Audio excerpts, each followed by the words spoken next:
Okay. Muy bien. So, hello.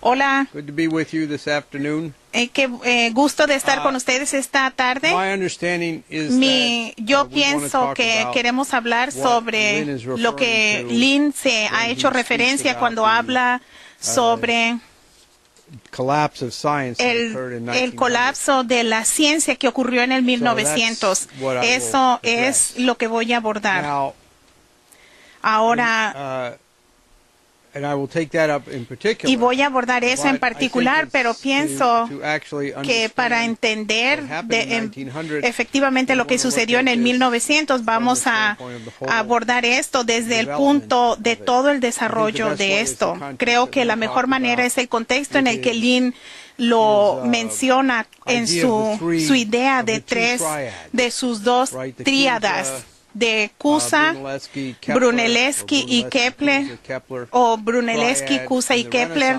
ese trío en el Renacimiento y Planck, Einstein, Vernadsky el trío de Planck, Einstein y Vernadsky que sucedió en el periodo del siglo XX.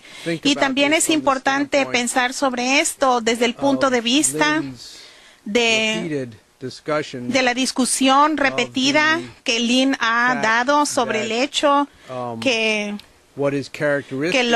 lo que es característico del ser humano en comparación de los animales es de que el ser humano tiene un concepto del futuro y tiene un concepto de ser capaz de crear, de hacer que exista un estado de la naturaleza y un estado de la mente que no existe en el presente. Y de hecho es de esa manera como conocemos el futuro. La gente a menudo tiene un concepto muy lineal del pasado, el presente y el futuro. Dicen el presente es lo que sucede ahora, el pasado es lo que sucedió antes de ahora y el futuro es lo que va a suceder en el futuro. Como si todo estuviese en una línea simple y que hay sucesos que suceden.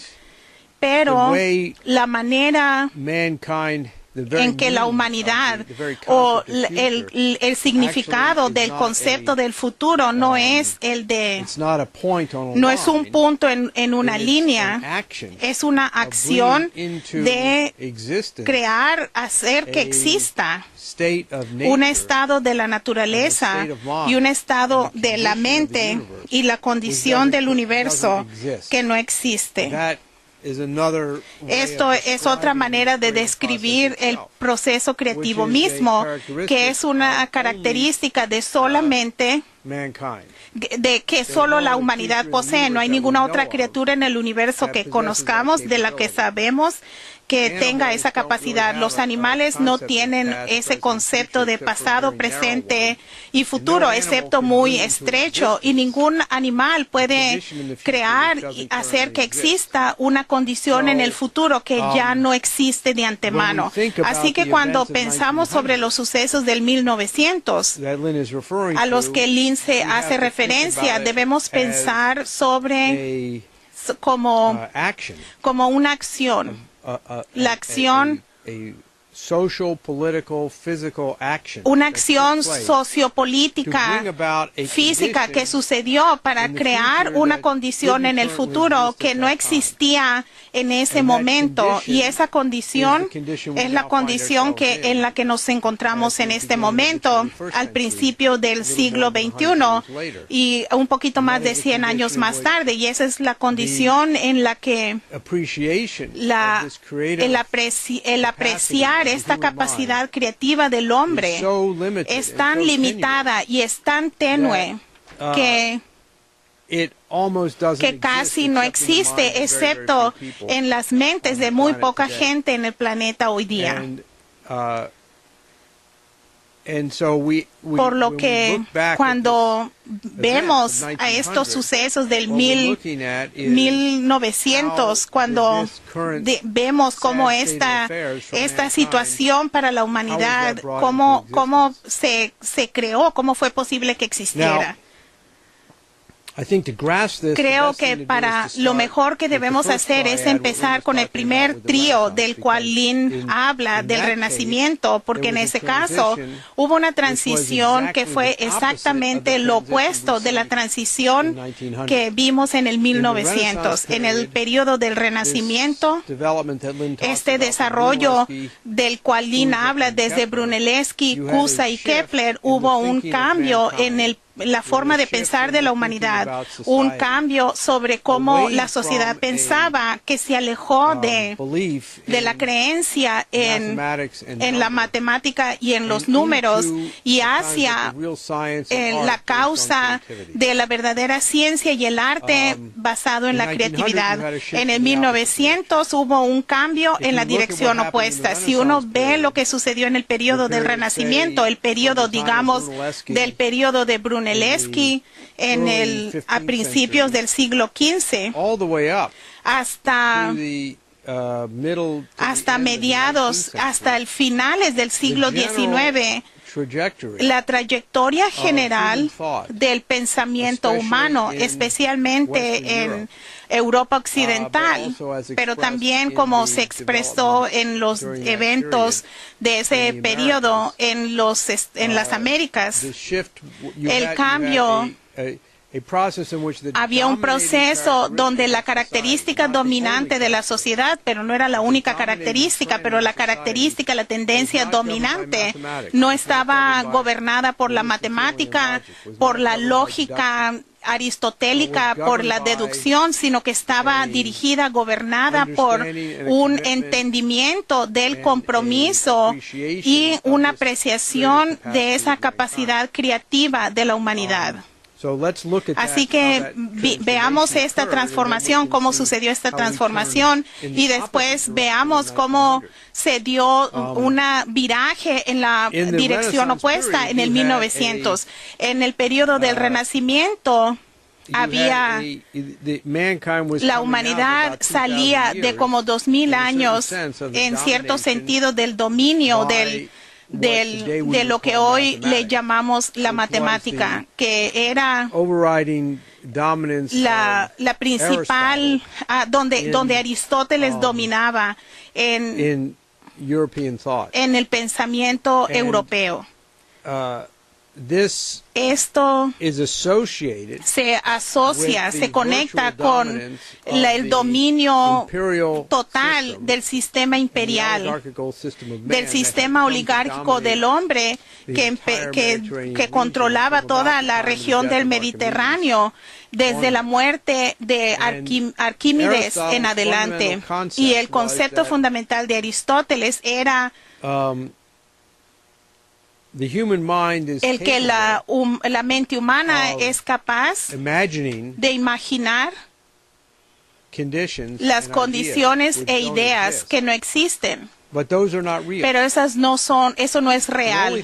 Lo único que es real son las cosas que uno puede, que uno sabe, conoce a través de los sentidos, y los únicos pensamientos en los que uno puede confiar son los pensamientos que siguen, que son consecuencia de un sistema, de un tipo de sistema deductivo lógico, que empezamos con los postulados, la deducción, los postulados y las definiciones, y de ahí se continúa para desarrollar todas las conclusiones. Este es el método que se codifica en los elementos de Euclides.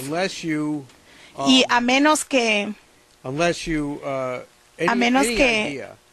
cualquier idea que no puede remontarse a un conjunto de axiomas, postulados y definiciones, podría ser un pensamiento que uno puede tener, pero no es un pensamiento en el que uno puede confiar. Ningún conocimiento se puede basar en eso. Y como resultado del control de esta perspectiva filosófica, fue un periodo de casi 2000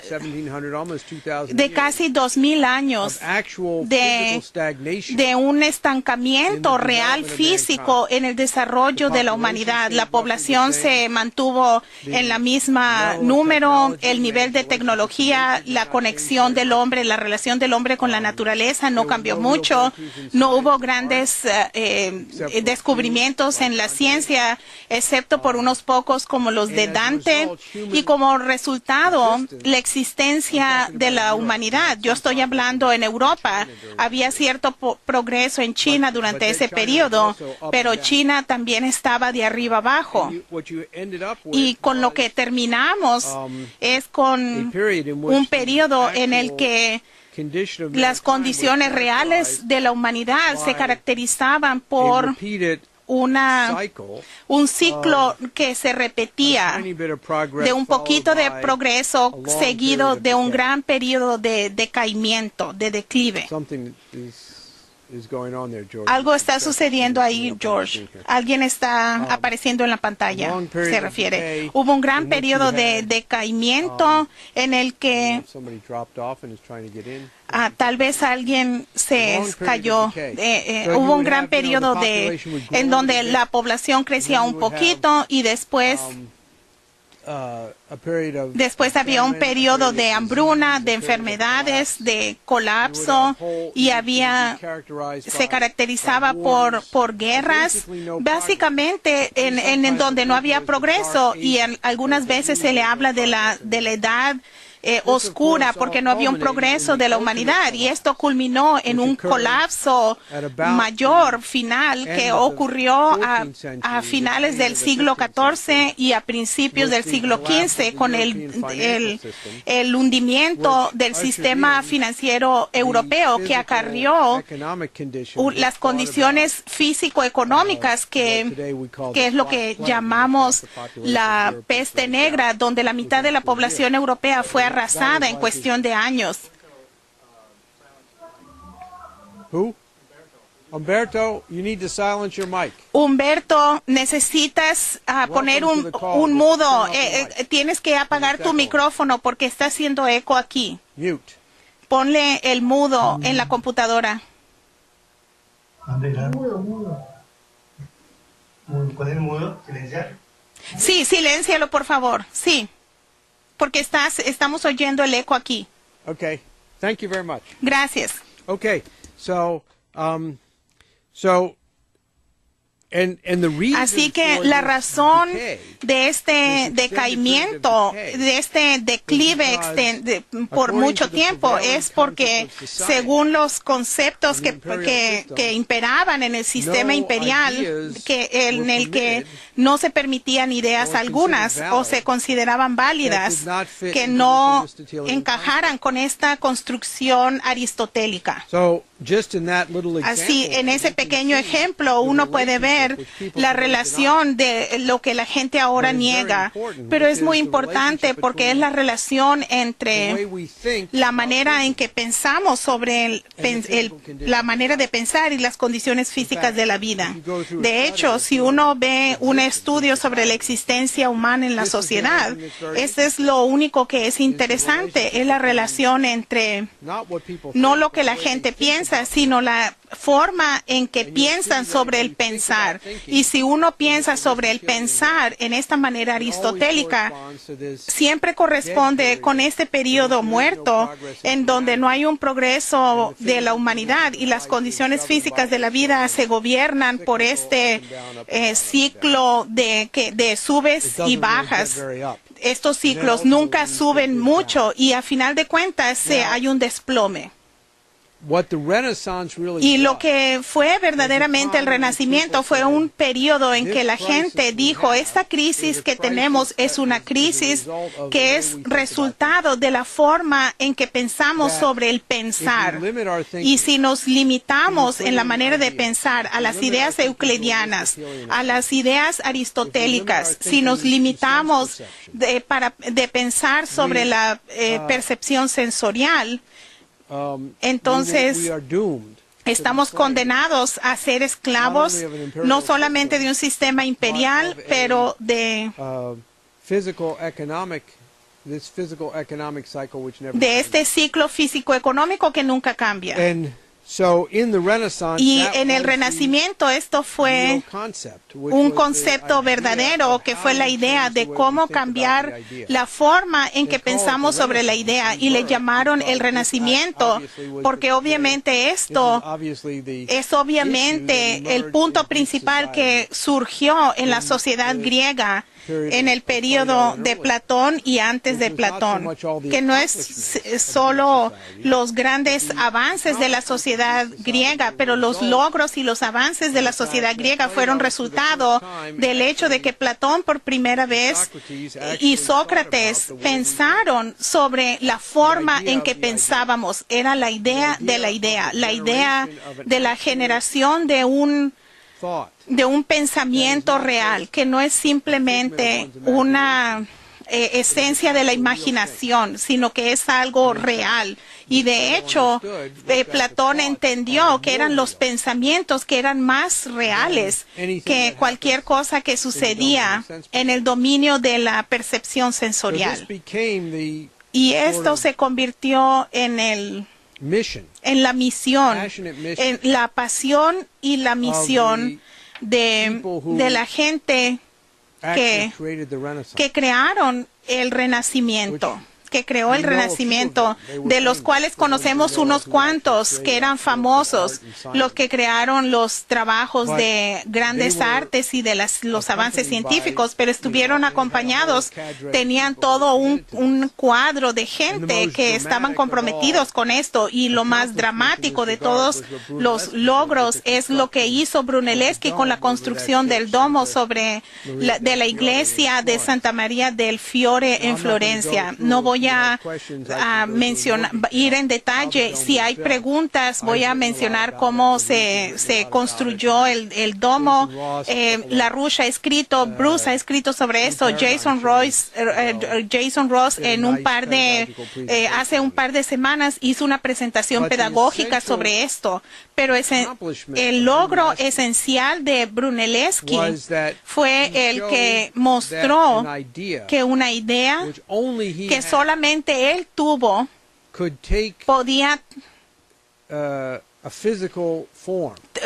podía encarnar una forma física, y esa forma física era algo que nunca se había visto antes. Así piensen sobre esto. Aquí estaba esta iglesia que se empezó antes de la peste negra, y construyeron esta iglesia para que fuera la iglesia más grande de Italia, y en lugar de que hicieron era de forma octagonal, y después atacó la peste negra, y cuando empezaron la iglesia no tenían idea de cómo iban a crear el techo de la iglesia.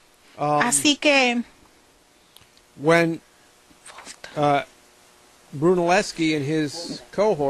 Brunelleschi y su grupo estaban organizando al Renacimiento, y aprovecharon esta oportunidad de decir, tomemos este problema muy simple de ponerle el techo a la iglesia, pero hagámoslo de tal manera que podemos para crear una estructura física que es completamente un producto de una idea.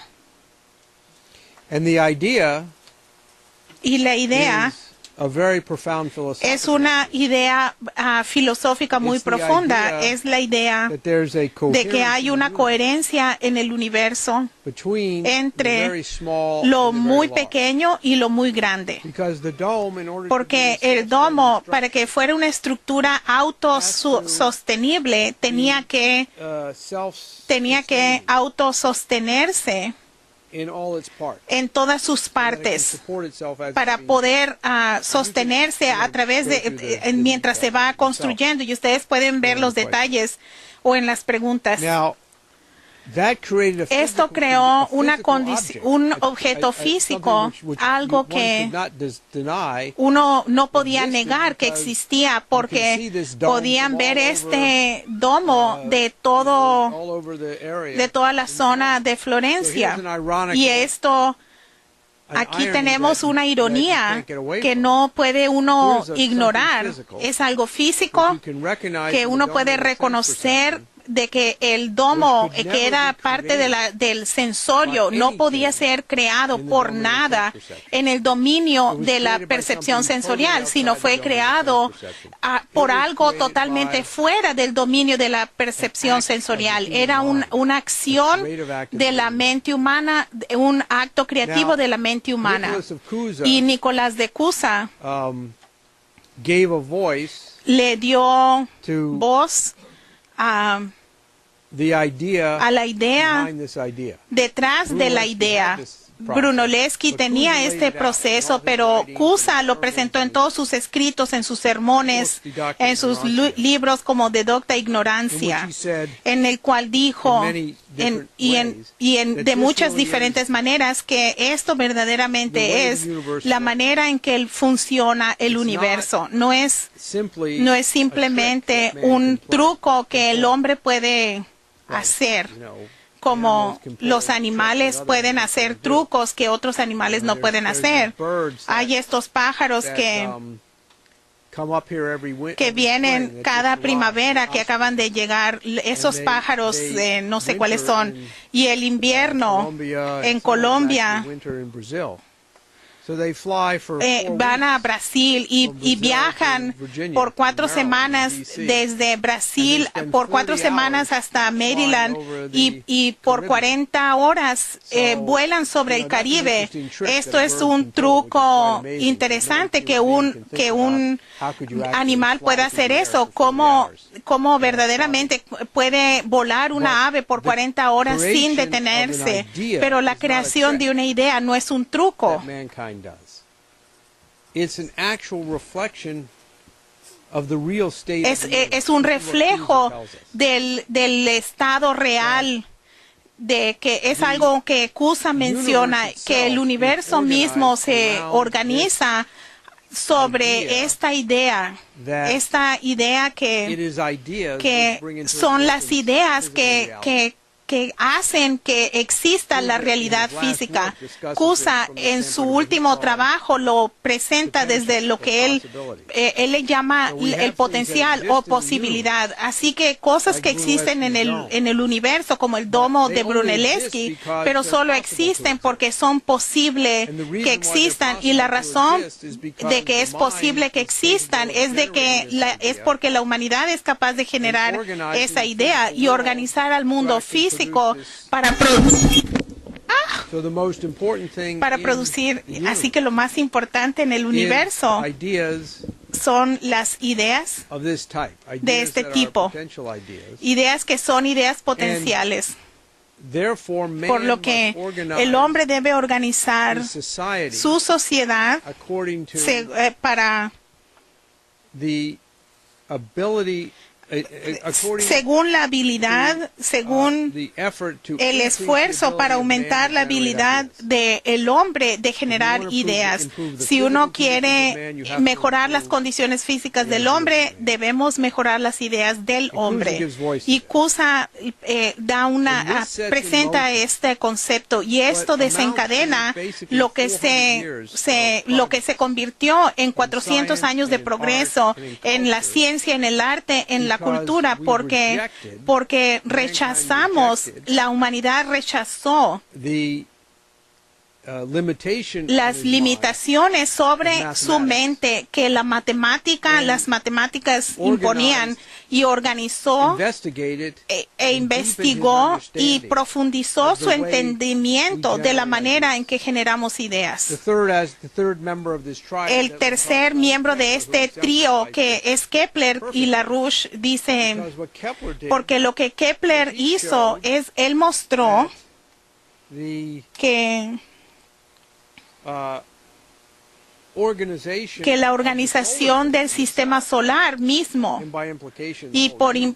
y del universo en su totalidad era consistente en la manera en que las ideas se organizaban, que la característica armónica que son la mente, que nuestra mente entiende, eran eran congruentes completamente con las características de la manera en el que todo el sistema solar está organizado. Y esto llevó a esta revolución en la ciencia y en el arte. Y uno lo ve. ¿De qué surge de esto? Leibniz, todos los desarrollos en la tecnología, los grandes desarrollos en la música, los grandes avances en la pintura y en todas las artes, en la poesía, en el lenguaje. Y si uno mira a la gráfica de la población, uno ve que en ese momento hay un cambio dramático en la relación del hombre con la naturaleza con respecto a la habilidad del hombre de sostener una población mayor en un mayor flujo a una mayor densidad del flujo energético per cápita y un mayor poder sobre la naturaleza que resultaba en el aumento del nivel de la tecnología, el desarrollo de todo tipo de cosas, las máquinas movidas por el calor, el entendimiento sobre la hidrodinámica, aerodinámica y todas las áreas de la ciencia, etcétera. Y todo esto ocurrió porque rechazaron los principios de la matemática aristotélica que había dominado la sociedad europea durante los 2000 años anteriores.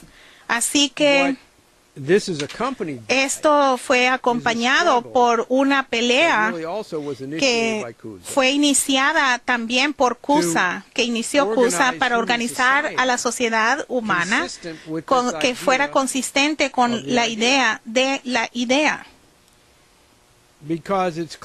Porque es claro que hay dos formas de sociedad. Hay el tipo de sociedad que está organizada sobre la necesidad de mantener la matemática aristotélica, el sistema aristotélico lógico, y en estos sistemas, por su definición propia, no puede cambiar. Nada puede cambiar dentro de ese sistema. Y una sociedad que adopta ese sistema aristotélico se le llama una sociedad imperial porque está organizada para evitar que nada cambie. Nada puede cambiar. El problema es que el universo no funciona de esa manera. Y el hecho de que el ser humano depende de nuestros procesos creativos para sobrevivir. La única manera en que el hombre puede tener una relación balanceada, y uso esta palabra balanceada de una manera irónica, porque la única manera en que vamos a balancear nuestra relación con la naturaleza es cambiándola. Es la única forma en que el ser humano puede hacerlo. Así que si hay en una sociedad imperial, hay una sociedad fija que está basada en este dominio aristotélico de la matemática. Y una vez que se libera uno de la matemática, debe crear una nueva forma de sociedad, una sociedad que es capaz de cambiar, de estar cambiando, una sociedad que es capaz de organizarse para aprovechar al máximo la habilidad de esa sociedad de cambiar. Y esto requiere, y es inherente, tiene una paradoja inherente, porque el cambio ocurre por la creación libre de nuevas ideas por parte de los miembros individuales de la sociedad, pero los miembros individuales de esa sociedad no pueden tener el poder de crear nuevas ideas libres, ni tampoco ejecutan o concretizan esas ideas a menos que sean parte de una sociedad que se organiza de esa manera, porque para crear una nueva idea uno debe ser capaz de apreciar otro elemento de la humanidad que es diferente al de los animales, que es la capacidad, la habilidad de asimilar y comunicar ideas de una generación a la próxima. Ustedes saben que cada animal debe aprender la naturaleza de su especie. Cada generación debe aprenderlo, no transmiten esos descubrimientos, y los seres humanos deben aprender por sí mismos. Cada generación, cada niño debe aprender a caminar. Nadie le puede enseñar cómo caminar, pero podemos aprender en una generación los grandes logros de cientos de generaciones que nos precedieron. Así que cada generación asimila todo el progreso de la humanidad, de todas las generaciones previas, y le agrega, y se tiene una relación en una sociedad creativa, libre, de los poderes creativos de la mente individual que están conectados inextricablemente con el potencial creativo de la sociedad en su totalidad. Y si uno quiere mejorar al individuo, debe mejorar la naturaleza creativa de la sociedad en su totalidad. Y ese es el propósito de la ciencia y del arte. Por ejemplo, cuando uno ve al domo de Brunelleschi, tiene el efecto de no simplemente demostrar la brillantez de Brunelleschi, pero también tiene el efecto de transformar a toda la sociedad sobre la naturaleza de la mente humana.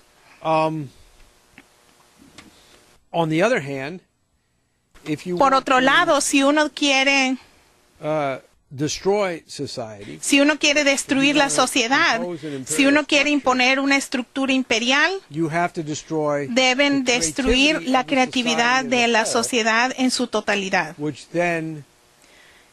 Y así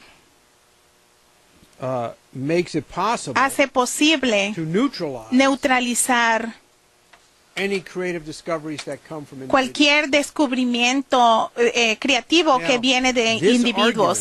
Ahora, este argumento que acabo de presentarles llegó al punto máximo a mediados del siglo XIX. Y llegó a ese máximo, a ese punto, porque había un enfrentamiento existencial en la historia entre el sistema imperial y el sistema basado en los poderes creativos de la mente.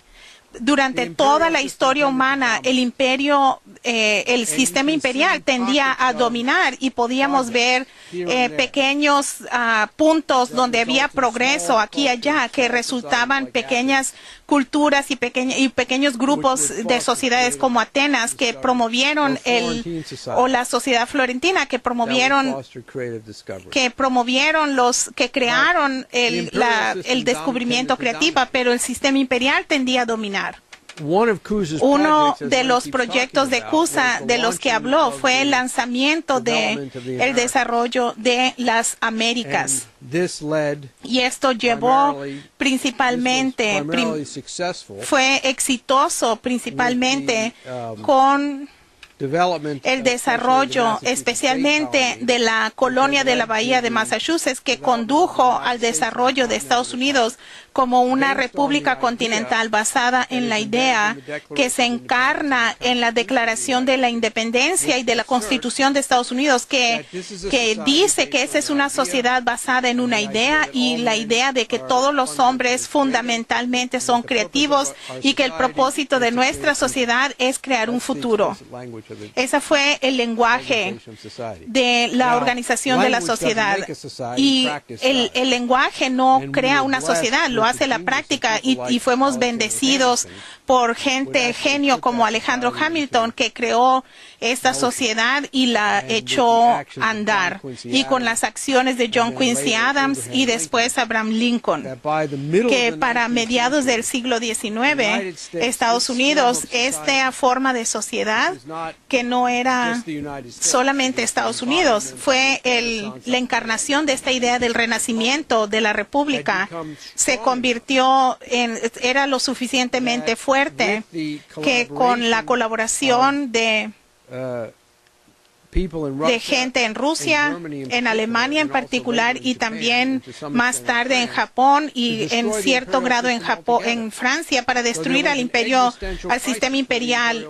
Y fue una crisis existencial para el sistema imperial. El enfrentamiento entre los poderes creativos de la mente y el efecto de eso, que estos poderes creativos tenían, y un sistema moribundo del sistema imperial que fue dominado por el Imperio Británico, pero también teníamos al Imperio francés, español, portugués, holandés. Eran diferentes elementos de la misma cosa. Y llegó al punto en la sociedad como explícitamente en la perspectiva filosófica del arte y la ciencia misma. Esto se ejemplifica mejor, por un lado, Bernard Riemann en su documento de habilitación enfrentó esta cuestión del sistema aristotélico directamente. Todas las matemáticas están basadas en estos, los postulados y definiciones aristotélicos, y nadie se ha tomado la molestia de investigar si son verdad o no. Va a su disertación y dice, para saber si son verdades o no, en realidad es salirse de las matemáticas totalmente.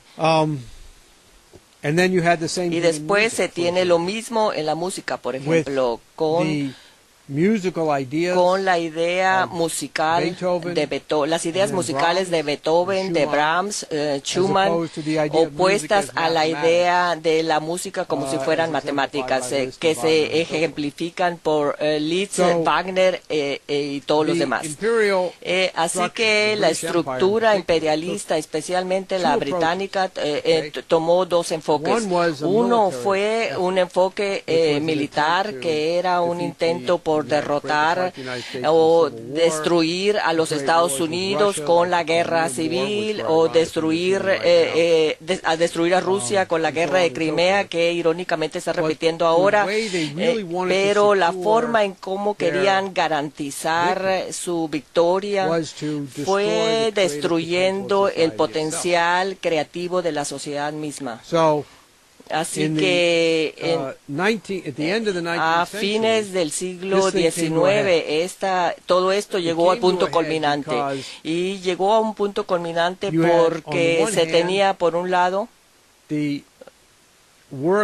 el trabajo que se había empezado con Cusa, cuyo había llegado a su punto culminante con el trabajo de Einstein y Planck, y hay mucho que hablar sobre ellos, pero los quiero resumir en una idea simple que Planck usó sobre esto. Planck dijo, si ven toda la historia de la ciencia, dijo Planck, se puede ver que empieza con como un encadenamiento a la percepción sensible. Pensamos que tenemos distintas ciencias. Se habla de la luz, se habla de la óptica, que tiene que ver de la vista. Hablamos de la química, que tiene que ver con cómo olemos, y estamos hablando del calor, que tiene que ver con el tacto. Pero en la medida en que la ciencia progresa, vemos que nuestros sentidos nos pueden engañar, porque falsamente nos presentan falsamente cosas como si fueran fenómenos distintos, cuando en realidad es una y la misma cosa. Por ejemplo, la luz y calor. Sabemos que tenemos un concepto de la luz porque interactúa con nuestra visión. Tenemos un concepto del calor porque interactúa con el sentido del tacto en nuestra piel. Pero la ciencia dada por Armand no es más que una forma de calor, y el calor es una forma, son una y la misma cosa. Pensamos que son distintas por nuestros sentidos, pero cuando en realidad es el mismo fenómeno. pero los percibimos de una manera distinta. Así nuestras mentes pueden desarrollar un concepto por el cual estas divisiones que nuestros sentidos nos imponen sobre el universo pueden desaparecer y podemos empezar a investigar la naturaleza real, sustancial del universo.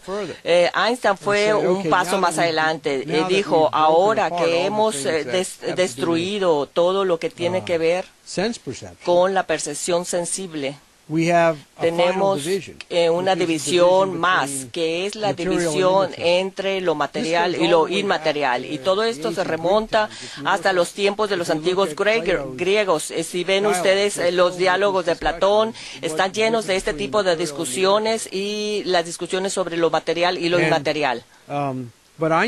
Pero Einstein dice, en el universo físico, lo que nosotros llamamos materia y lo que llamamos energía o efectos inmateriales son realmente la misma cosa.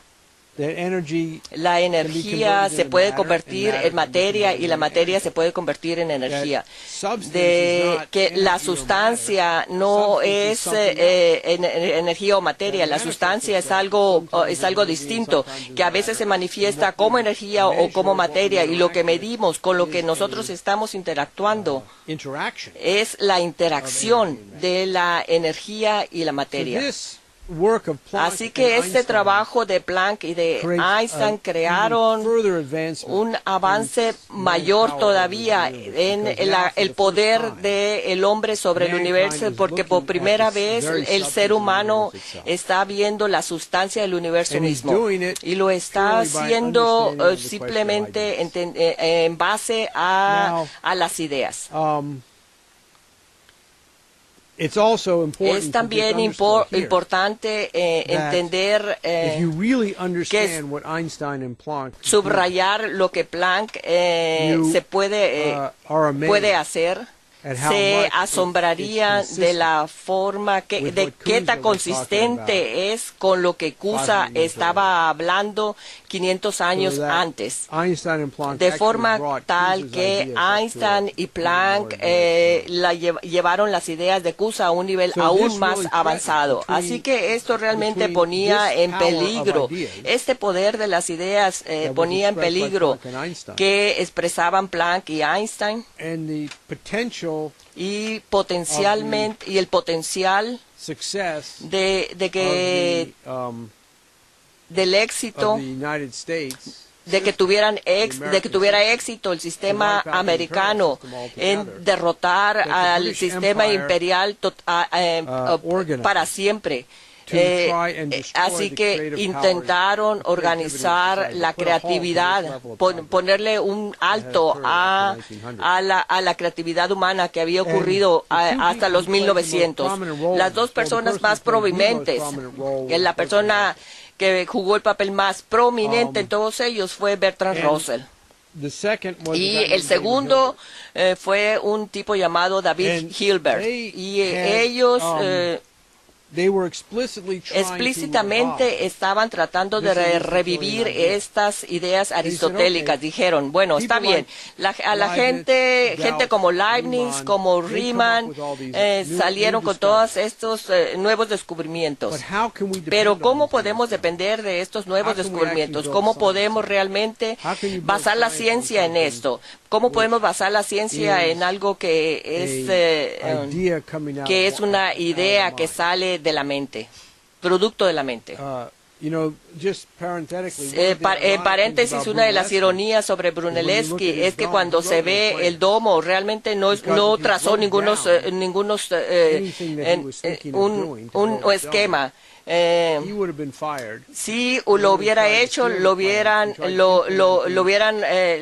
corrido y hubieran intentado llevar a cabo el proyecto sin él, y hubiera fracasado. Así que no había ninguna ecuación matemática, no hay ningún dibujo arquitectónico, no hay direcciones sobre cómo construir el domo. Hasta la fecha todavía argumentan cómo lo hizo para crear el domo, porque no es explicable si se ve solamente desde el exterior. y sin embargo sus ideas eran tan sólidas, fueron tan sólidas que fue capaz de convencer a los trabajadores que estaban construyendo este proyecto que podían arriesgar sus vidas en esto, que podían seguir sus ideas y construir la construcción que aunque no estuviera totalmente final, no estuviera terminada, era lo suficientemente autosostenible que podían estar ahí sin temor a caerse, podían depender de esto. Pero para los 1900 esto era algo que querían destruir de la sociedad, de la humanidad. Así que Bertrand Russell dijo, podemos reducir todas las ideas, cada idea, sin importar lo que sea, todas las podemos reducir a un conjunto de pasos lógicos.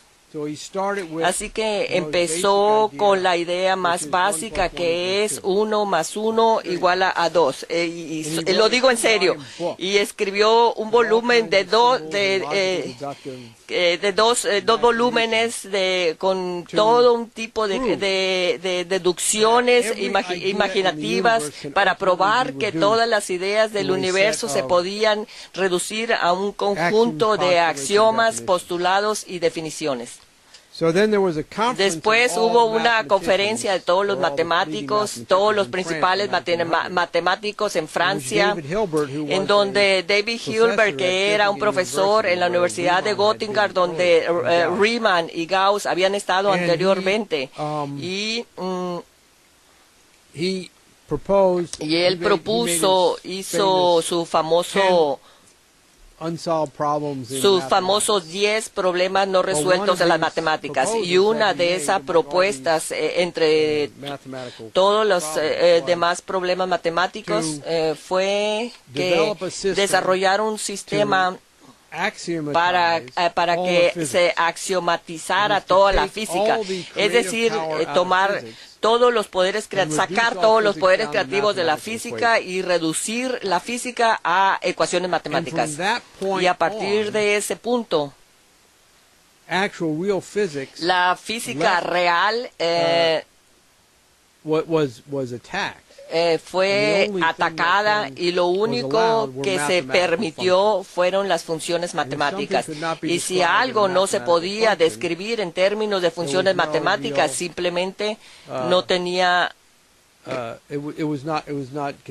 no se consideraba real, ni como ciencia válida. Por ejemplo, el problemas que se plantearon, que surgieron con el descubrimiento de Planck y Einstein.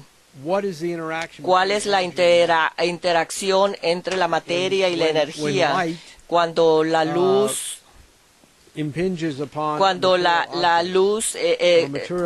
afecta un objeto material, o una materia afecta a la luz?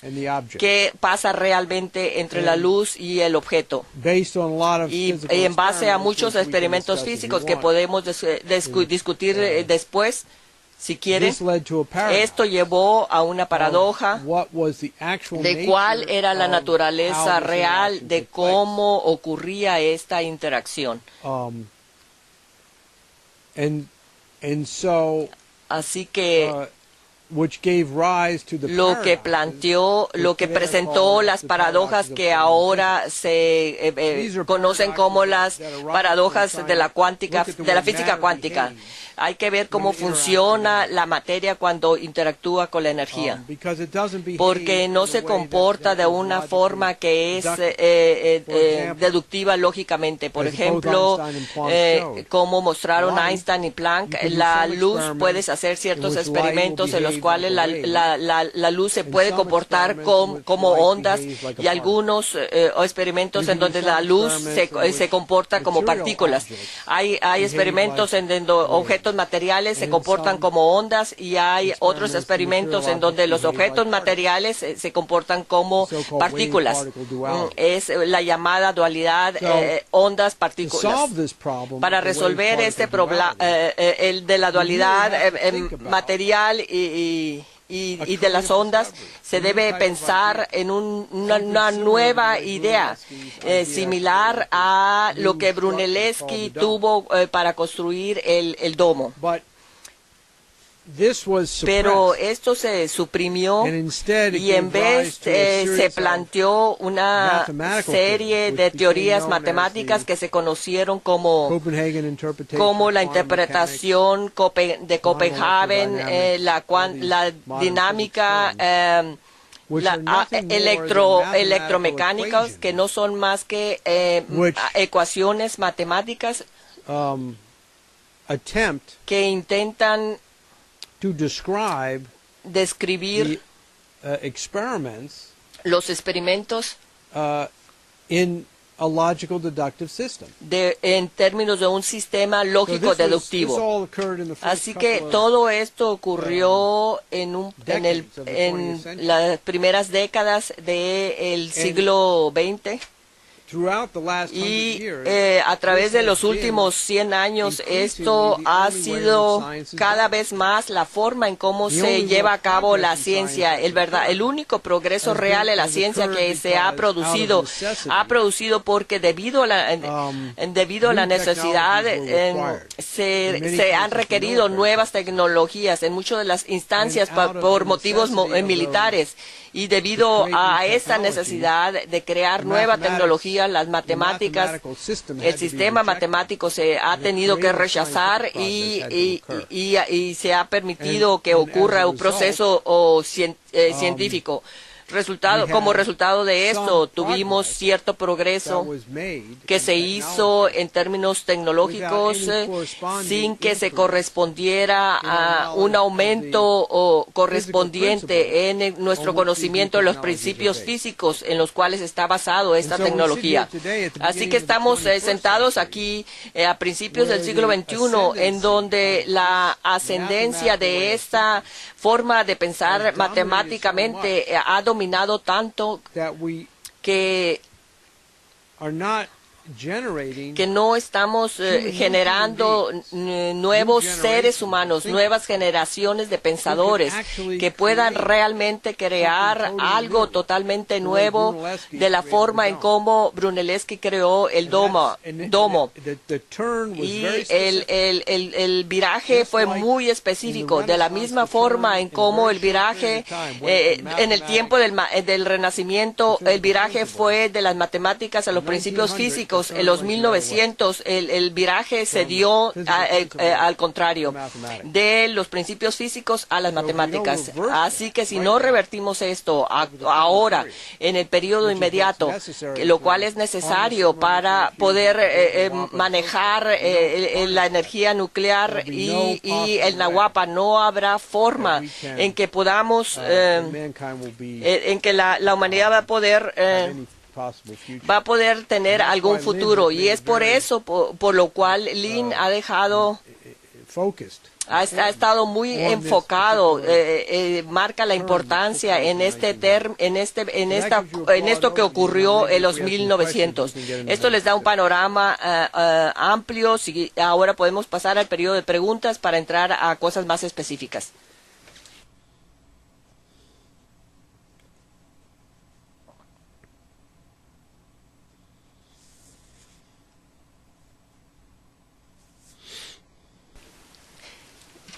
Preguntas, compañeros. ¿Alguien tiene alguna pregunta?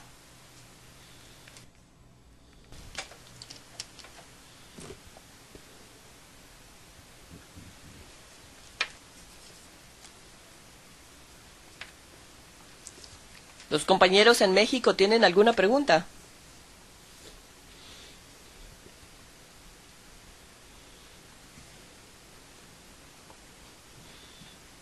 Hola, ¿se escucha? Sí, sí se escucha. Adelante. Bueno, acá Fernando, avisando también que hay 4 más. Espérate, se está cortando, no se escucha muy bien.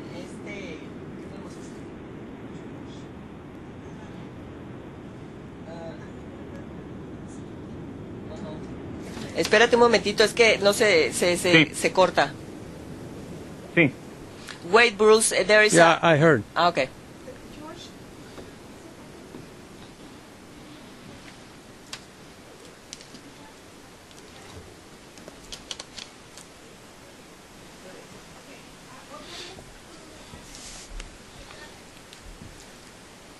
What? A ver, vamos a tratar otra vez, a ver si ahora sí se escucha bien. Adelante. Sí, acá Fernando. Estaba avisando nada más que hay 4 contactos más acá en la oficina del DF. Y como no había preguntas directamente, iba a hacer una pregunta yo. Quería preguntarle a Bruce, bueno, más que pregunta, para que abordara el papel de Vernadsky en esa segunda tríada. Y sobre todo, la Rush. We're getting English. We're not getting the English in here for some reason. It's okay. He knows it. He wanted to know if you can talk more about Vernadsky and the second triad. Yeah. His paper on all this. Yeah. ¿Ibas a agregar algo más, Fernando?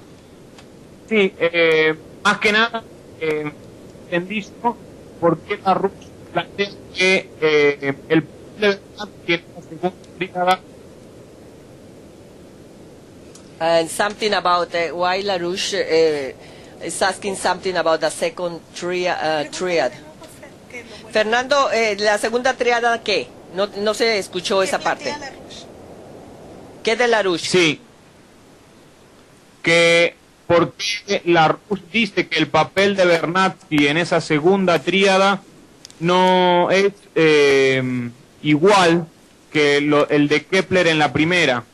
And why LaRouche says that Vernadsky's role in this second triad is not the same as Kepler's in the first triad? Well, as I indicated, bueno, como Planck indiqué, Planck y Einstein mostraron que había un principio superior que teníamos que investigar si queríamos entender la naturaleza del universo físico mismo. Ellos también indicaron que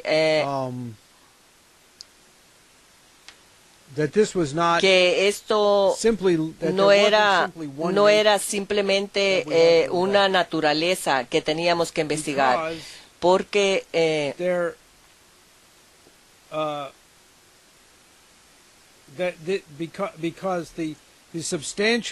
porque la sustancia del universo se expresa en realidad de 3 formas totalmente distintas. Es decir, que tenemos la interacción de la que estaba discutiendo anteriormente, que se produjo por Planck y Einstein, de todas estas divisiones sobre la percepción sensible son ilusorias. Y la ilusión de que algo es material y algo es inmaterial también es algo falso, que hay una sola sustancia en el universo y está interactuando en diversas formas. Sin embargo, interactúa en formas distintas bajo condiciones distintas. Y esto es donde entra Vernadsky, porque él vio a algo que Einstein y Planck no entraron en detalle, lo cual era que la interacción, el comportamiento de esta interacción entre la materia y la energía es diferente o se altera por el efecto de la vida como principio organizador. Para ponerlo de forma simple, esto ya lo conocían, por ejemplo, Louis Pasteur, porque Pasteur mostró que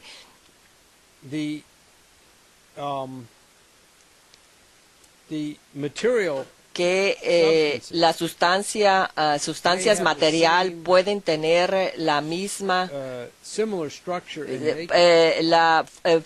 pueden estar compuestas de forma similar en procesos vivientes y no vivientes, que en los procesos vivientes la misma sustancia material interactúa de una forma distinta.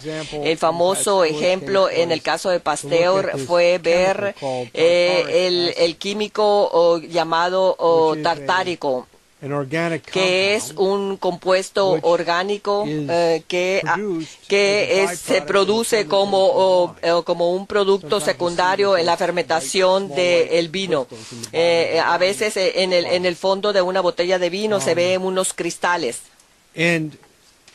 Y estos cristales se pueden investigar y se pueden estudiar y dividir y se pueden recrear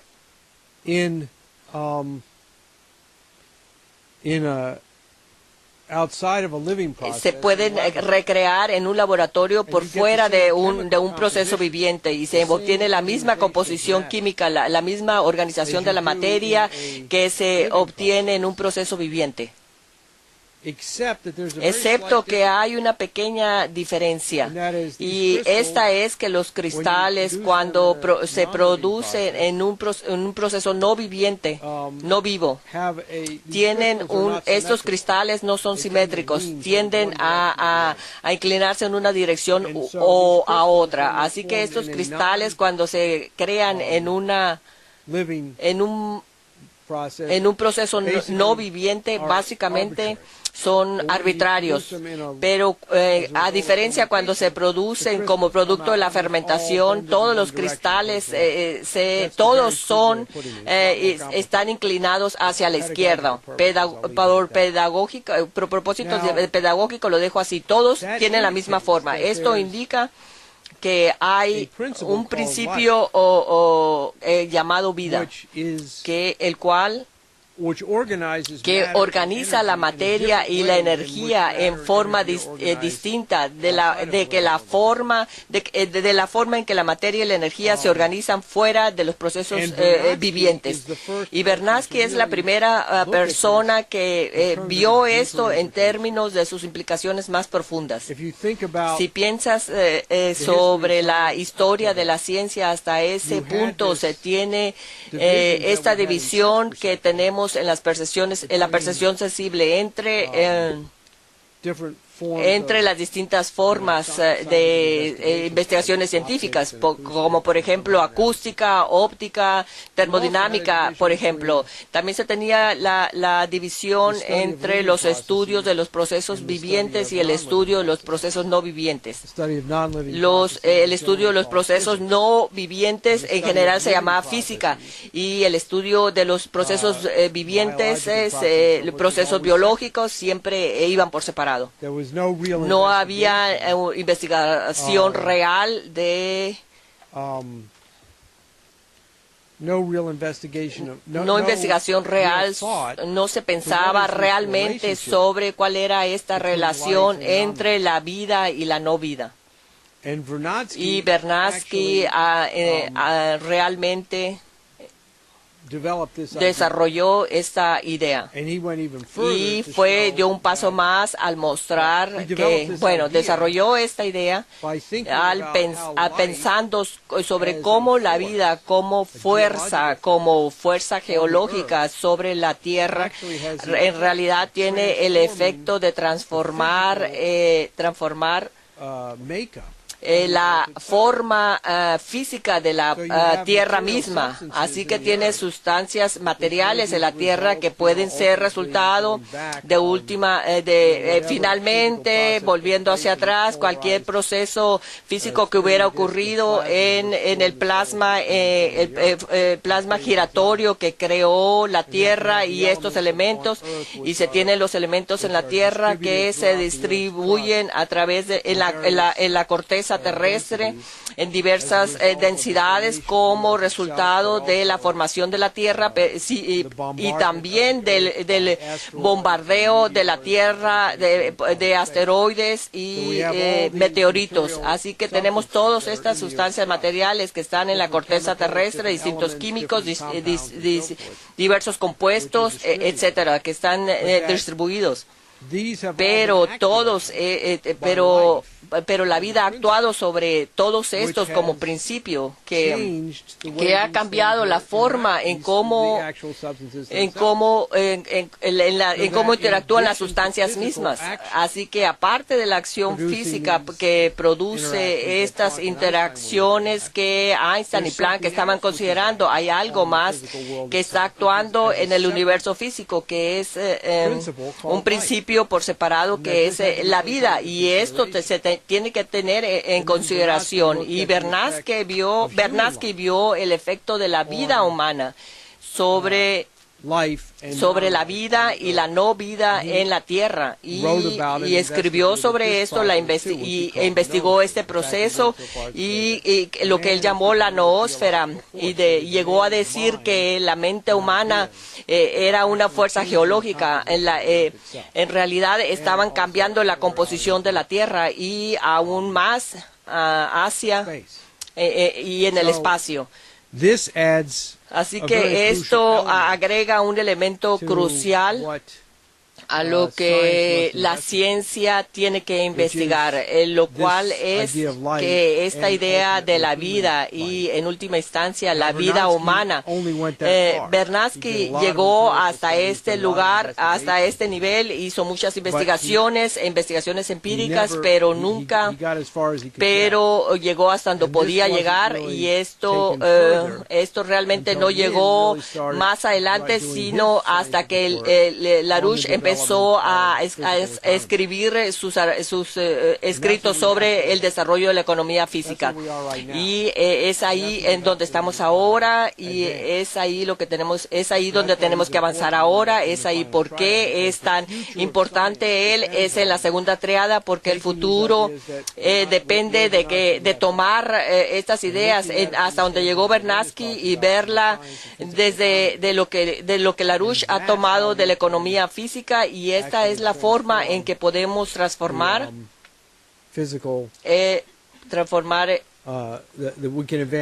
podemos avanzar aún más la ciencia. Tenemos que tomar en consideración esos dominios de lo que es qué es la vida como principio, qué es la creatividad humana como principio, y cómo estos dos principios de la vida y la creatividad realmente transforman los procesos físicos mismos.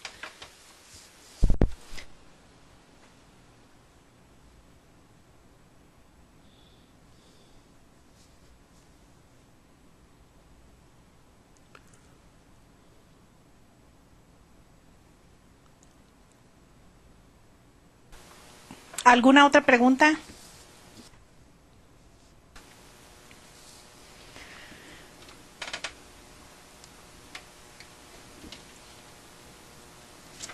Ahora. ¿Sí?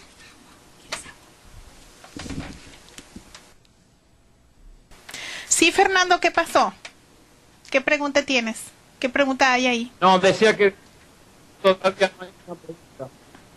A otros, si quieren. No hay tantos. ¿Alguien más tiene alguna otra pregunta? No sé si ¿quién más está conectado? Mauricio, si piensas en algo. ¿O alguien más? Hola, sí, soy yo, Mauricio. Sí. Hola, Mauricio. ¿Tienes alguna pregunta? Sí, es una pregunta que me hizo acá Yesenia, ¿está conmigo? Entonces, ¿para qué sirven las matemáticas? Esa es la pregunta. Yesenia, Mauricio's wife asks, what are mathematics good for? They're not good for much. No son muy buenas para mucho. They're good for keeping son buenos para mantener una... It's merely an accounting method. Son simplemente un método de contabilidad. Ustedes pueden organizar las cosas. Es útil una vez que se ha hecho un descubrimiento creativo, tratar de buscar maneras de describir ese descubrimiento creativo, y algunas veces uno puede usar el lenguaje matemático para comunicar esa idea. Pero uno no puede generar la idea desde la matemática. El ejemplo más simple de esto es Riemann. Ese es el ejemplo, porque Riemann muestra que él dice, bien, tenemos estos sistemas de la matemática, se basan en axiomas, postulados y definiciones. Como el famoso ejemplo de la geometría euclidiana, donde se tiene estos axiomas, postulados y definiciones de lo que es un punto o la línea, y después hay este postulado, este teorema, que si uno tiene la línea y un punto que no está en la línea, hay una línea que te lleva a ese punto que si extiendes al infinito nunca va a reunirse con la línea original. Y esta es una declaración que describe una cierta condición que solamente es verdad si se tiene otra condición que no se puede declarar en la matemática. Eso es si estas dos líneas están en una superficie plana o en una curvatura. Si están en la superficie de una esfera, no es verdad. Si están en la superficie plana, sí es verdad. Así que uno, después de haber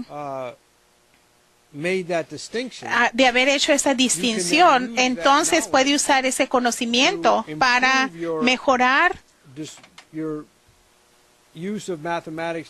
el uso de la matemática para describir ciertas estructuras geométricas, tomar en cuenta este hecho de la diferencia entre una superficie curva y una superficie plana. Pero uno nunca puede contestar la pregunta sobre si la superficie es curva o es plana, a menos de que uno vaya al lado físico. Eso es algo que la matemática jamás te dirá.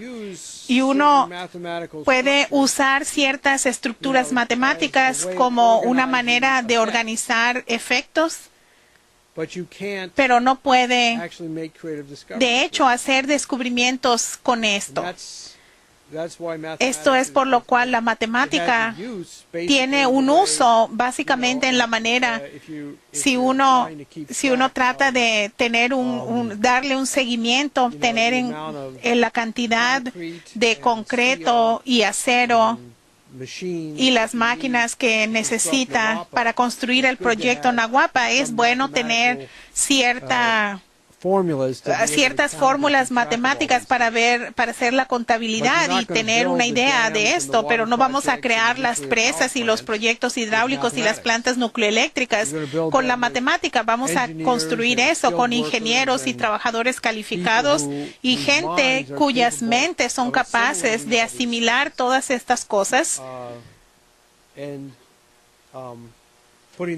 y ponerlas a trabajar. Así que la matemática es útil como una herramienta de la mente para tener un control de un número grande de cosas, pero no es útil para determinar qué tipo de organización de estas cosas uno quiere crear en el futuro.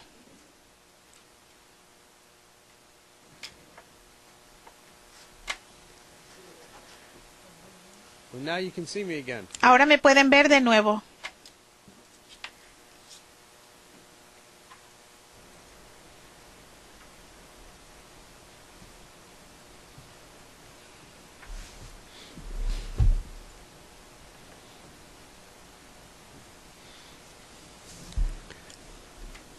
Any other questions? ¿Alguna otra pregunta?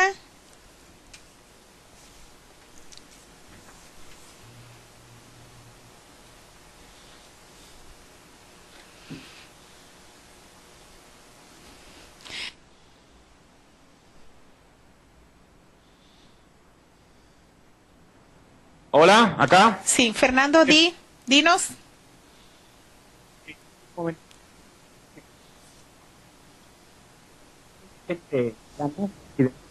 No oigo, muchachos. ¿Quién está hablando? Vicente Llanas. Vicente Llanas, díganos usted. Sí, bueno, mi pregunta es, ¿puede estar el conocimiento acerca del sistema aristotélico?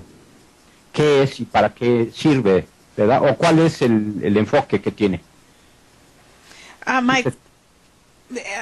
Déjame preguntarle esta parte.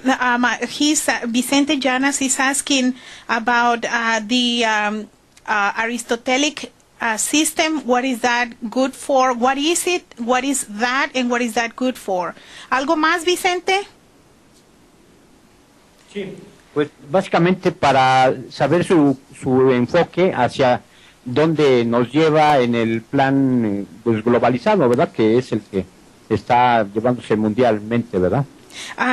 Basically, in order to know your what is your focus on what is that in order to impose the globalization plan or the globalized plan.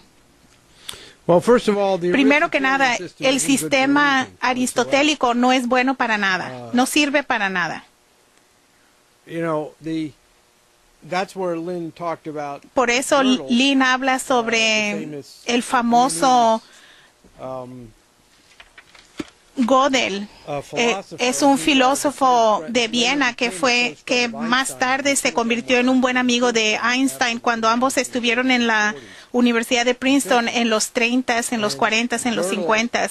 Y Gödel mostró de una manera muy ingeniosa que cualquier sistema deductivo lógico a final de cuentas iba a ser un fracaso y no iba a ser consistente incluso en sus propios términos. Así que el sistema aristotélico no es bueno para nada y verdaderamente no vale la pena ponerle atención a eso, pero sí tiene una relación a la globalización, porque la globalización intenta a lo que la gente se refiere a la globalización y el libre mercado, intentan organizar la economía física en base de un sistema de contabilidad aristotélico, y por eso LaRouche continúa diciendo que el dinero no tiene valor y cualquier sistema que dependa en el dinero como un valor para medir un valor es inherentemente va a fracasar. Y nos dicen esto todo el tiempo cuando hablamos para el crear Nahuapa. La gente nos dice ¿de dónde va a salir el dinero? El dinero no tiene nada que ver con esto. La cuestión es de dónde van a salir los ingenieros, los trabajadores calificados, cómo vamos a producir el acero, vamos a producir el concreto, el cemento. Es ahí donde está el valor. Esas preguntas todas se relacionan de cómo vamos a organizar las mentes creativas para poder producir algo y ser creativos y crearlas. El problema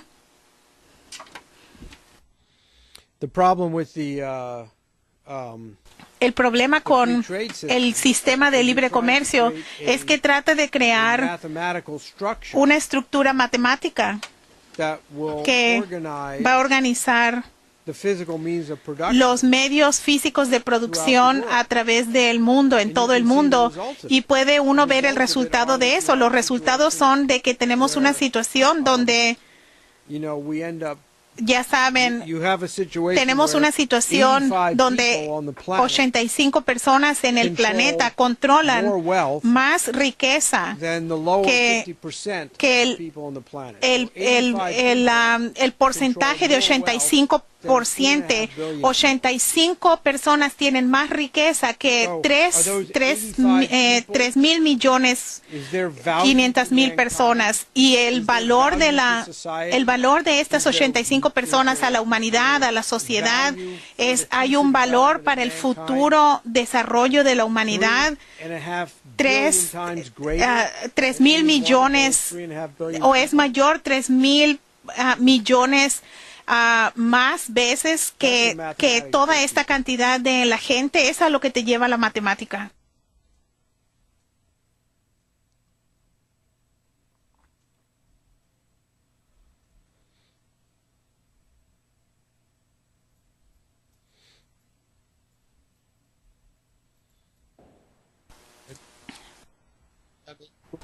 ¿Sí? ¿Cómo se podría establecer un Espera, ¿cómo se podría establecer un sistema qué? Educativo en el cual las matemáticas desde la formación más elemental en los niños, cómo se debería enseñar las matemáticas desde la más tierna infancia, cómo tendríamos que enseñarles a los chicos de las generaciones que vienen las matemáticas en tanto herramienta. Okay, un momentito, déjame decirle esto. Gerardo is asking how to establish a sistema educativo, education system where we can teach from the early years of infancy the mathematics as a tool. ¿Qué más, Gerardo? Sí, y que estos niños que aprenden matemáticas, cómo llevarlos a que tengan, que entiendan los procesos físicos es lo que importa y que las matemáticas pues son solamente una herramienta para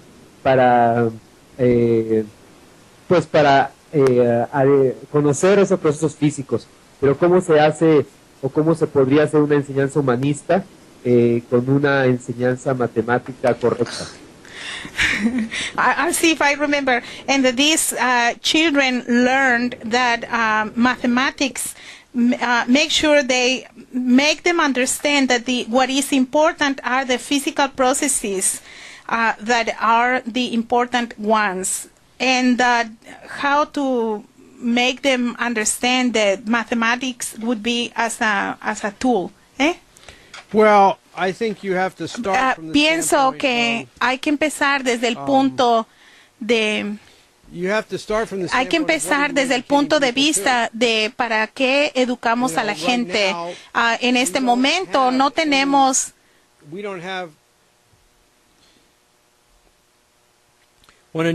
cuando nace un niño en este mundo, ¿qué mundo?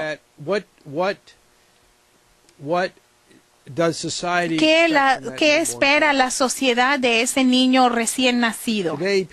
Hoy día la gente piensa que lo que esperamos de ese niño es una persona que va a hacer mucho dinero o que va a consumir para el dinero. No estamos pensando desde el punto de que la sociedad en su totalidad tiene una perspectiva multigeneracional de a dónde queremos llegar en el futuro. Tenemos 7,000 millones de personas en este planeta y en los próximos 20 años podríamos tener 9,000 millones de personas.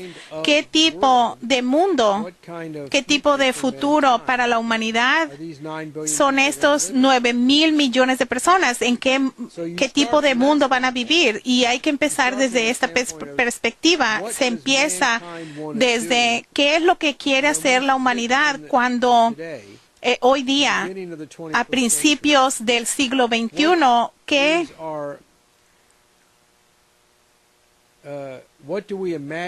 ¿qué imaginamos que van a ser las condiciones del hombre en 3 generaciones a partir de ahora? Y si tú tienes este concepto, entonces, cuando nace un niño, el sistema educativo que tienes se enfoca en transmitir a este niño el conocimiento de la historia de la humanidad y cultivar los poderes creativos de la mente de ese niño para que ese niño pueda generar y hacer que exista y refinar la concepción y extender la concepción de hacia dónde va a ir la humanidad en 3 generaciones a partir de cuando ese niño nace. ¿Cuál es? Se quiere criar a ese niño para cuando él tenga 9 años, qué tipo de universo y mundo ese niño será capaz de imaginar que no podemos imaginar ahora. Y debemos cultivar la imaginación, porque el desarrollo de la humanidad depende en el avance de los poderes de imaginación del hombre. Y uno ve esto con los niños. Los niños tienen una imaginación muy poderosa y muy activa. Les gusta mucho imaginar nuevas condiciones. Algunas es el jugar. Mucho de eso es en forma de juego y fantasías, etcétera. Pero cuando el niño se madura y se desarrolla, aumenta sus poderes de imaginar para crear, hacer que existan nuevas ideas que nadie en la historia de la humanidad había tenido. Algunas de las ideas son nuevas para el niño y el niño piensa que es una idea nueva, y algunas de las ideas son nuevas a la humanidad en su totalidad, como la historia famosa de Einstein cuando él era un niño. Él habla de cómo su papá le dio un compás. Y estaba muy fascinado por el efecto del magnetismo en ese compás. Y generó en su imaginación el pensamiento sobre la interacción de lo inmaterial y lo material. Y a medida que desarrolló su conocimiento, su padre estaba relacionado con la electricidad, creaba máquinas eléctricas, y él empezó a ver la relación entre el magnetismo y la electricidad cuando era un niño.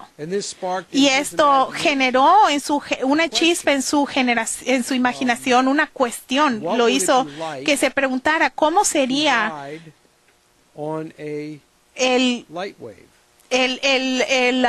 estar en una onda de luz. ¿Cómo se sentiría pasear en una onda de luz? Como un niño no podía contestar esa pregunta, pero era capaz de imaginar esa pregunta. Pero que era algo que nadie más se había imaginado, y a medida que obtuvo más conocimiento sobre las teorías existentes de electricidad y del magnetismo, en todas sus formas, en su expresión matemática y en su forma experimental física, Einstein pudo enfocarse en esas paradojas que son implícitas en ese concepto de cómo se sentiría, cómo sería el estar viajando en una onda de luz. Obviamente no pensó que lo iba a hacer, pero decía que al imaginarse esta posibilidad, él pudo enfocarse en una contradicción, una cosa que no era un sistema lógico, pero una contradicción dentro del sistema lógico sobre la forma fundamental de cómo pensamos sobre el espacio y el tiempo, que a final de cuentas él resolvió en su teoría de la relatividad. Y en sus años más, cuando él dio una entrevista a un psicólogo de Gestalt, ¿cómo se llama? En donde él describe, no sé cómo se llama. Y él muchas veces pensó dónde las ideas originales de la relatividad llegaron de dónde sacó esa idea, y siempre se remontaba a esa interacción de niño con el compás y sus experimentos cuando él pensaba cómo se sentiría viajar en una onda de luz. Puede uno imaginarse cómo cuando uno viaja en una ola y la ola sube y baja, va en la parte superior y se mueve así, y el océano hace que la ola suba y baje, y se mueve. ¿Cómo se sentiría la luz si se moviera de esa manera? Y eso creó una paradoja en su mente que a final de cuentas resultó en la formulación de la teoría especial de la relatividad, que no era consistente con ningún concepto lógico deductivo del tiempo y del espacio. Este es el tipo de sistema educativo que se debe desarrollar. Recuerden que Einstein empezó su educación, esto es cuando él estaba en la segunda mitad del siglo XIX, y Einstein en Alemania estaba progresando, se estaba unificando, hubo avances en la tecnología, la electricidad. Su mamá era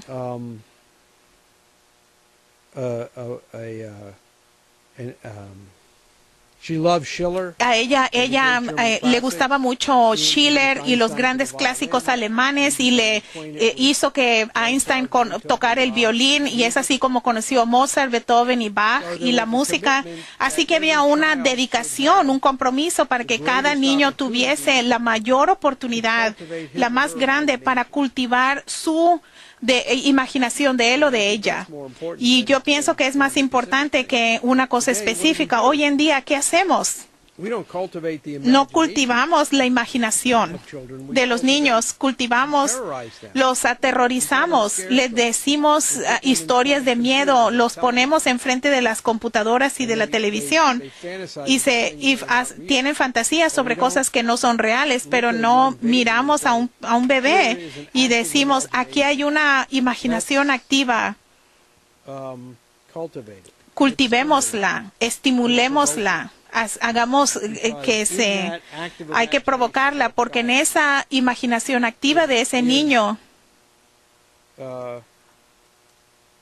es el principio, los principios de ideas que tendrán fruto tal vez en 5 generaciones a partir de ahora. Yo siempre me gusta pensar en esto, ¿qué es lo que la imaginación de este niño ve cuando ese niño tenga 100 años?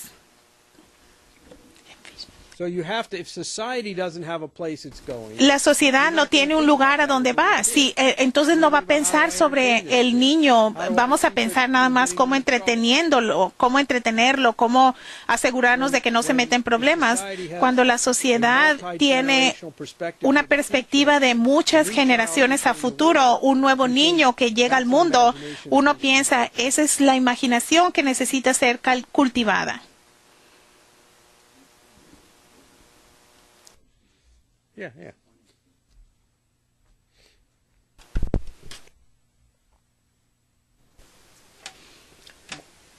Bueno, compañeros, ¿alguna otra pregunta?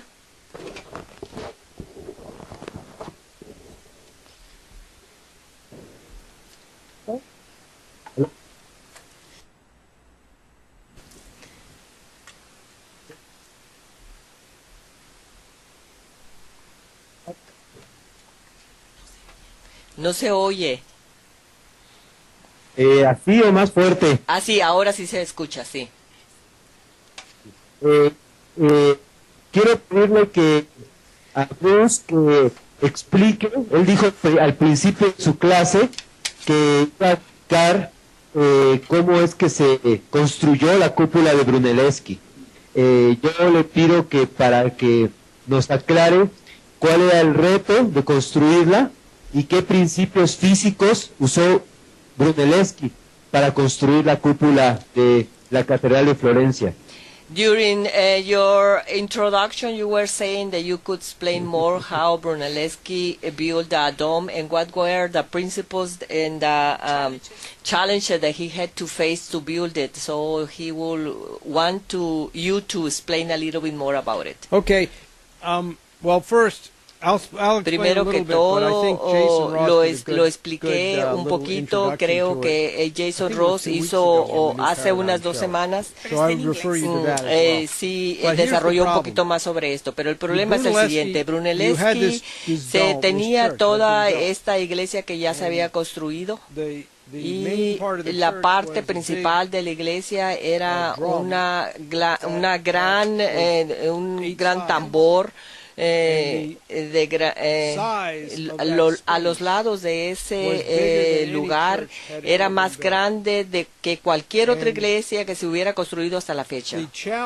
El desafío entonces era cómo poner un domo en la parte superior. Anteriormente a Brunelleschi, la única forma de construir un domo había sido primero construir una estructura que la mantuviera, que la sostuviera, y después simplemente se construía el domo sobre la estructura, y una vez que se hubiera construido, entonces simplemente se quitaba todo el armazón y ya el domo se mantenía. El problema era que el domo, el espacio que querían cubrir era tan grande que no había la suficiente cantidad de madera en toda la Toscana para construir el armazón de madera, así que no se podía construir el domo con los medios convencionales. Brunelleschi, la visión de Brunelleschi la sacó de la catenaria, la cadena colgante. En la catenaria se tiene un proceso físico, la cadena cuelga y cuelga de forma tal que cada una de las partes pequeñas de la cadena tienen la misma característica física que la cadena como un todo, de forma tal que si tomas una catenaria y la cuelgas de 2 puntos y después vas a algún lado a través de la cadena y la cuelgas a partir de ahí, y la forma que tiene la cadena no cambia, se tiene una característica autorrefleja en la catenaria. Así que Brunelleschi pensó, tengo que construir un domo que incorpore, que tenga una estructura que sea similar a una cadena colgante, que se pueda autosostener aunque en la medida en que va aumentando. Ahora, ese es el desafío. La forma en cómo lo hizo todavía se debate. Creo que no hay nadie que realmente sepa cómo lo llevó a cabo. Lynn tiene algunas hipótesis sobre cómo lo desarrolló, pero hay muchos factores involucrados en eso, entre ellos la forma en cómo se trazaron los ladrillos, el ángulo en que los colocó, la curvatura que tuvo todo esto, todos estos factores. Jason aborda todo esto en el nuevo paradigma, en que ustedes pueden verlo, pero la cuestión básica es cómo construir algo que sea autosostenible en la medida en que lo vas construyendo. Y esto es un problema muy complejo para resolver, y Brunelleschi fue capaz de resolverlo.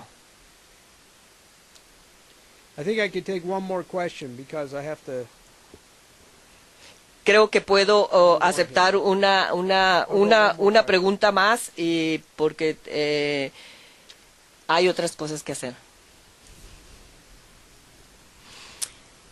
La última pregunta, compañeros.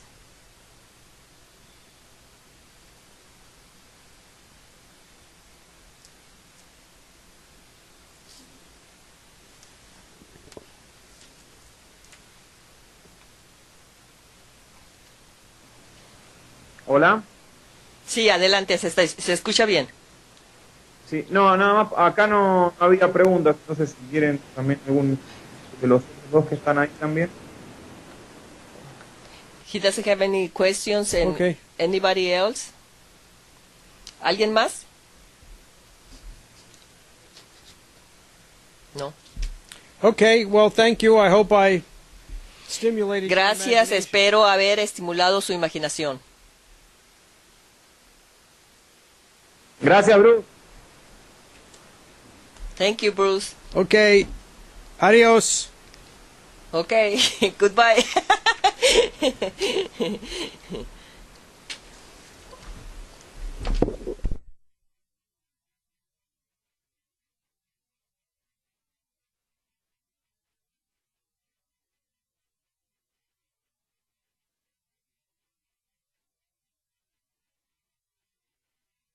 en el sistema imperial en el que no se permitían ideas algunas o se consideraban válidas que no encajaran con esta construcción aristotélica. Así, en ese pequeño ejemplo, uno puede ver la relación de lo que la gente ahora niega, pero es muy importante porque es la relación entre la manera en que pensamos sobre la manera de pensar y las condiciones físicas de la vida. De hecho, si uno ve un estudio sobre la existencia humana en la sociedad, este es lo único que es interesante, es la relación entre no lo que la gente piensa, sino la forma en que piensan sobre el pensar. Y si uno piensa sobre el pensar en esta manera aristotélica, siempre corresponde con este periodo muerto en donde no hay un progreso de la humanidad y las condiciones físicas de la vida se gobiernan por este ciclo de subes y bajas.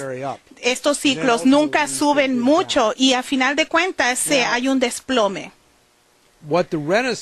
Y lo que fue verdaderamente el Renacimiento fue un periodo en que la gente dijo, esta crisis que tenemos es una crisis que es resultado de la forma en que pensamos sobre el pensar. Y si nos limitamos en la manera de pensar a las ideas euclidianas, a las ideas aristotélicas, si nos limitamos de pensar sobre la percepción sensorial, entonces estamos condenados a ser esclavos no solamente de un sistema imperial, pero de este ciclo físico-económico que nunca cambia.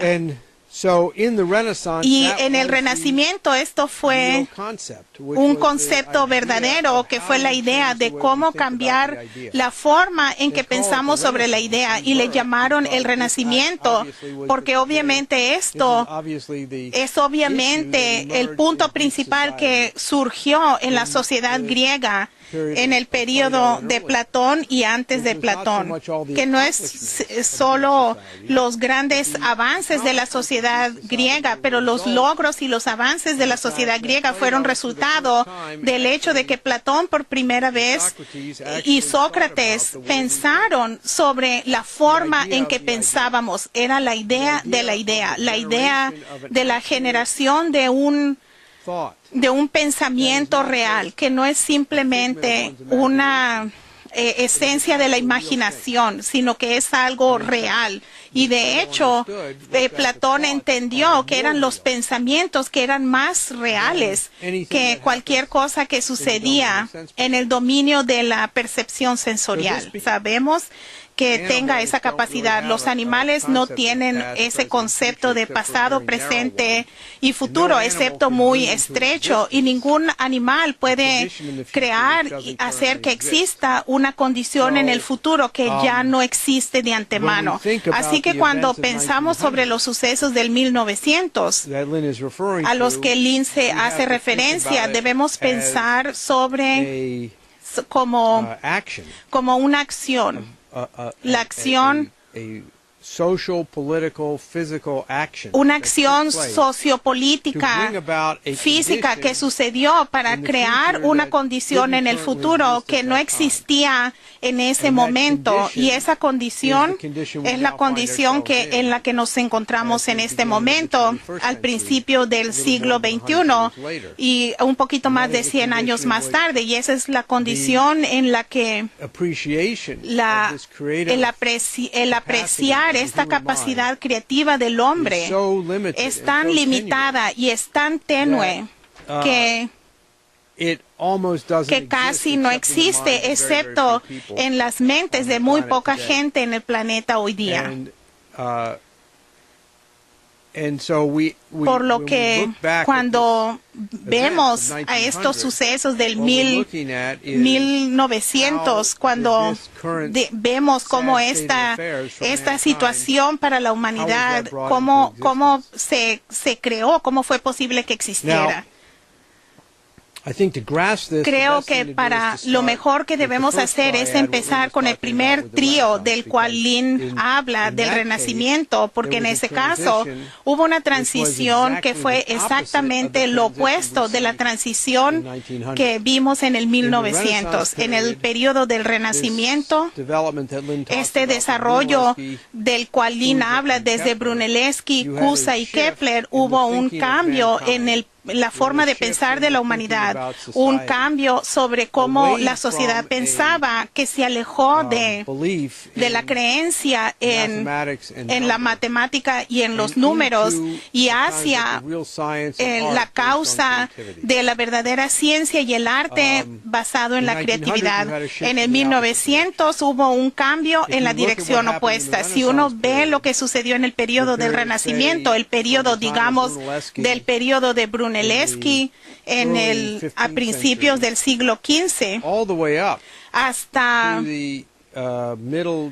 mediados, hasta el finales del siglo XIX, la trayectoria general del pensamiento humano, especialmente en Europa Occidental, pero también como se expresó en los eventos de ese periodo en las Américas, el cambio, un periodo de casi 2000 años de un estancamiento real físico en el desarrollo de la humanidad. La población se mantuvo en la misma número, el nivel de tecnología, la conexión del hombre, la relación del hombre con la naturaleza no cambió mucho, no hubo grandes descubrimientos en la ciencia, excepto por unos pocos como los de Dante, y como resultado, la existencia de la humanidad. Yo estoy hablando en Europa, había cierto progreso en China durante ese periodo, pero China también estaba de arriba abajo. Y con lo que terminamos es con un periodo en el que las condiciones reales de la humanidad se caracterizaban por un ciclo que se repetía de un poquito de progreso seguido de un gran periodo de decaimiento, de declive. Algo está sucediendo ahí, George. Alguien está apareciendo en la pantalla, se refiere. Hubo un gran periodo de decaimiento en el que tal vez alguien se cayó. Hubo un gran periodo en donde la población crecía un poquito y después había un periodo de hambruna, de enfermedades, de colapso y se caracterizaba por guerras, básicamente en donde no había progreso, y algunas veces se le habla de la edad oscura porque no había un progreso de la humanidad, y esto culminó en un colapso mayor final que ocurrió a finales del siglo XIV y a principios del siglo XV con el hundimiento del sistema financiero europeo, que acarrió las condiciones físico-económicas que es lo que llamamos la peste negra, donde la mitad de la población europea fue arrasada en cuestión de años. Humberto, you need to silence your mic. Humberto, necesitas poner un mudo. Tienes que apagar tu micrófono porque está haciendo eco aquí. Mute. Ponle el mudo en la computadora. ¿Poner mudo? ¿Silenciar? Sí, siléncialo, por favor. Sí. Porque estamos oyendo el eco aquí. Okay. Thank you very much. Gracias. Okay. Así que la razón de este decaimiento, de este declive por mucho tiempo, es porque según los conceptos que imperaban. Okay. Muy bien. So, hello. Hola. Good to be with you this afternoon. Qué gusto de estar con ustedes esta tarde. Yo pienso que queremos hablar sobre lo que Lynn se ha hecho referencia cuando habla sobre el colapso de la ciencia que ocurrió en el 1900. Eso es lo que voy a abordar. Ahora, y voy a abordar eso en particular, pero pienso que para entender efectivamente lo que sucedió en el 1900, vamos a abordar esto desde el punto de todo el desarrollo de esto. Creo que la mejor manera es el contexto en el que Lynn lo menciona en su idea de sus dos tríadas, de Cusa, Brunelleschi y Kepler, o Brunelleschi, Cusa y Kepler, ese trío en el Renacimiento y el trío de Planck, Einstein y Vernadsky que sucedió en el periodo del siglo XX. Y también es importante pensar sobre esto desde el punto de vista de la discusión repetida que Lynn ha dado sobre el hecho que lo que es característico del ser humano en comparación de los animales es de que el ser humano tiene un concepto del futuro y tiene un concepto de ser capaz de crear, de hacer que exista un estado de la naturaleza y un estado de la mente que no existe en el presente. Y de hecho es de esa manera como conocemos el futuro. La gente a menudo tiene un concepto muy lineal del pasado, el presente y el futuro. Dicen el presente es lo que sucede ahora, el pasado es lo que sucedió antes de ahora y el futuro es lo que va a suceder en el futuro. Como si todo estuviese en una línea simple y que hay sucesos que suceden. Pero la manera en que la humanidad o el significado del concepto del futuro no es no es un punto en una línea, es una acción de crear, hacer que exista un estado de la naturaleza y un estado de la mente y la condición del universo que no existe. Esto es otra manera de describir el proceso creativo mismo, que es una característica de solamente de que solo la humanidad posee. No hay ninguna otra criatura en el universo que conozcamos de la que había un proceso donde la característica dominante de la sociedad, pero no era la única característica, pero la característica, la tendencia dominante no estaba gobernada por la matemática, por la lógica aristotélica, por la deducción, sino que estaba dirigida, gobernada por un entendimiento del compromiso y una apreciación de esa capacidad creativa de la humanidad. Así que veamos esta transformación, cómo sucedió esta transformación y después veamos cómo se dio una viraje en la dirección opuesta en el 1900. En el periodo del Renacimiento la humanidad salía de como 2000 años en cierto sentido del dominio de lo que hoy le llamamos la matemática, que era la principal, donde Aristóteles dominaba en el pensamiento europeo. Esto se asocia, se conecta con el dominio total del sistema imperial, del sistema oligárquico del hombre que controlaba toda la región del Mediterráneo desde la muerte de Arquímedes en adelante. Y el concepto fundamental de Aristóteles era el que la mente humana es capaz de imaginar las condiciones e ideas que no existen. Pero eso no es real. Lo único que es real son las cosas que uno puede que uno sabe, conoce a través de los sentidos, y los únicos pensamientos en los que uno puede confiar son los pensamientos que siguen, que son consecuencia de un sistema, de un tipo de sistema deductivo lógico, que empezamos con los postulados, la deducción, los postulados y las definiciones, y de ahí se continúa para desarrollar todas las conclusiones. Este es el método que se codifica en los elementos de Euclides. Y a menos que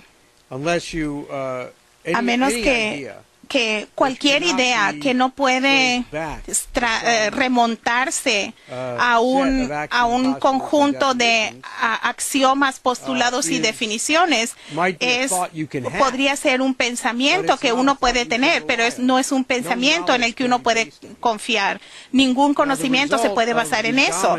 Y como resultado del control de esta perspectiva filosófica, fue